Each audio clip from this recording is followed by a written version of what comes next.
With every new update, Rockstar adds some major untalked about changes and quality of life improvements to the game. In this video, we're going to go over the new changes made in the Contract DLC, because there is a few to go over. Starting off with a fairly significant improvement, we have fewer phone calls and messages, but it's not quite like the way you'd think. You may have noticed the icons on the map look a little bit bigger and stand out a lot more. Well, that's because everything from the missions types to the LS car meet and simian contracts, etc. now have tips and information below them. This of course reduces the amount of calls and messages that you will get, yet it does still trigger when you drive past one of these markers on the map, which is totally fine of course. Now a very significant improvement has finally been added. Exotic exports, contracts and auto shop deliveries now all reward LS car meet reputation. My biggest pet peeve with the tuners update was the rep reward system, and although this is 4 months too late, it's finally good to have a feature to be able to grind a lot more rep than just constant racing. On the topic of rep,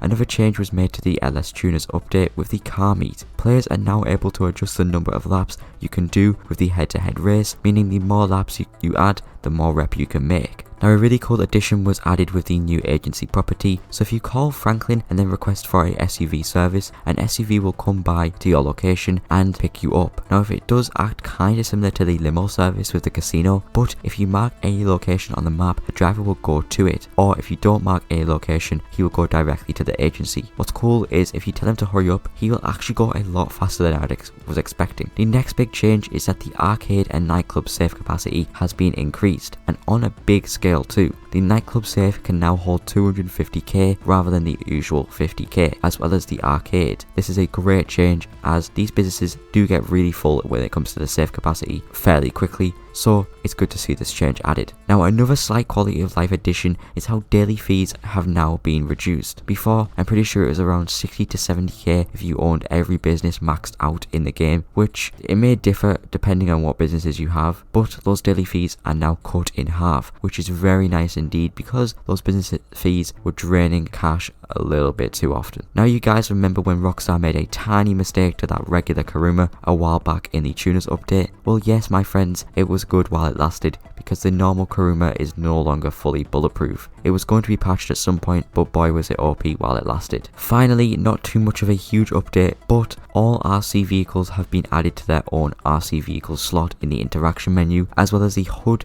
for the RC Bandito being slightly upgraded with a camera border and similar style detonation HUD like the Nano Drone. Anyway guys, that was it for the new changes and quality of life improvements. Let me know if I missed anything in the comments below, and as always, thanks for watching, and I'll see you all later.